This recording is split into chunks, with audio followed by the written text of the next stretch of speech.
मैं 1 घंटा मरडाक थाने में बैठी हूँ, मेरी कोई सुनवाई नहीं हो रही। वो आदमी ने पैसे भर रखे, अब कह रहा है कोर्ट में आ जा, कोर्ट में आ जा। मैं 10 साल के केस लड़ूंगी। उसने मेरी 8 साल से जिंदगी बर्बाद कर रखी है। मरडाक थाने में खड़ी हूँ, मैं नहीं सुन रही ये लोग मेरी। अब मैं अपने यहाँ के घर पे जा रही हूँ, अपनी जान झोंकूंगी। मेरी मौत का जिम्मेदार पुलिस थाना होगा मरडाक में। बहुत देर से बैठी, मेरी कोई सुनवाई नहीं हो रही है। नो कह रहा मेरा हस्बैंड कर ले जो तेरे से किया जाए, बताओ।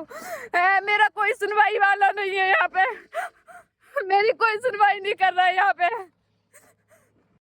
मैं आशा चौहान, मेरे हस्बैंड का नाम मनोज कुमार, मेरी सास कांता देवी 6 लाख रुपए मांग रही है और अपने बेटे को पूरी फुल छूट दे रही है कि कितनी भी लुगाई कर। मैं यहाँ मडराक थाने में खड़ी हूँ, मेरी कोई सुनवाई नहीं हो रही है। बहुत परेशान हूँ मैं, प्लीज़ मेरी मदद करो। और उन पैसे की पावर दिखा रहे हैं, हमारी कोई सपोर्ट नहीं कर रहा है। प्लीज़ हमें यानी कि हमारी सपोर्ट करें। मैं बहुत परेशान हूँ, सबसे बोल दिया मैंने, नहीं सुनवाई दे रही है मेरी। अब मैं क्या करूँ, यहाँ खड़ी हूँ मैं बहुत परेशान हो रही हूँ, समझ में नहीं आ रहा मैं क्या करूँ।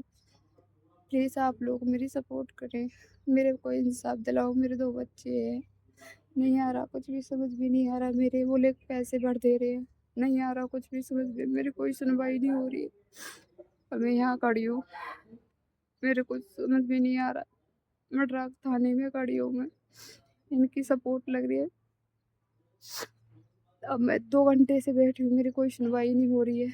कुछ समझ में नहीं आ रहा मेरे, मैं क्या करूँ क्या नहीं करूँ। और